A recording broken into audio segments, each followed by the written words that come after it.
I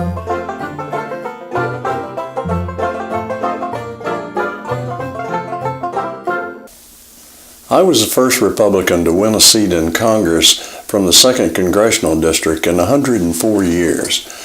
In today's political climate, the Democrats would treat me as a pariah, but that's not what happened in 1979. One of the first to visit me in my Washington office was former Congressman Wilbur Mills. I was honored. Wilbur Mills had fallen from grace, but he was a living legend for the good work he did as the longtime chairman of the House Ways and Means Committee.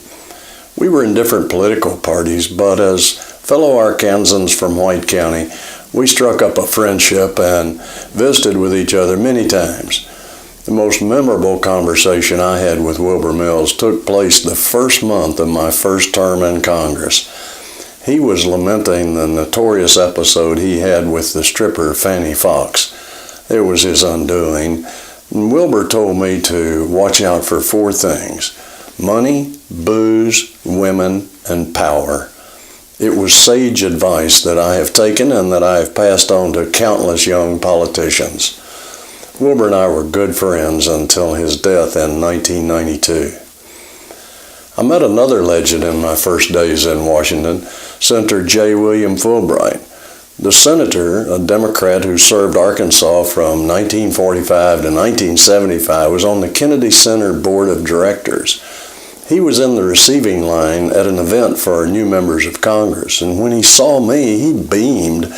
I was surprised that he recognized me. Perhaps a staff member tipped him off. But to my amazement, Senator Fulbright got out of the receiving line and took Lana and me around the room, introducing us to his many friends.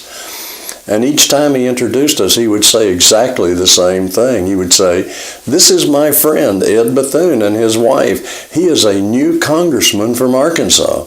Then he'd pause for dramatic effect and add, even in a louder voice, incredulous voice, "And he is a Republican." He would chortle and pose theatrically. Then he'd lead us to another friend and repeat the process word for word, inflection for inflection. Lana and I, puzzled at first, joined in the fun. I also met former Congressman Brooks Hayes in my first week as a member of Congress. Brooks, a Democrat, was a delightful man who distinguished himself during the 1957 school integration crisis in Little Rock by trying to find a way to moderate the crisis. A segregationist opponent twisted what he was trying to do and defeated him with a write-in campaign. Brooks Hayes loved the House of Representatives, and after he lost his seat, he co-founded the United States Association of Former Members of Congress, a nonpartisan organization that offers important domestic and international education programs. Brooks referred to his sweet wife, Marion, as Little Manager.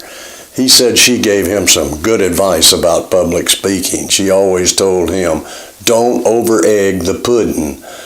Brooks also started the Close-Up Foundation, an organization that has brought thousands of high school kids to Washington, D.C.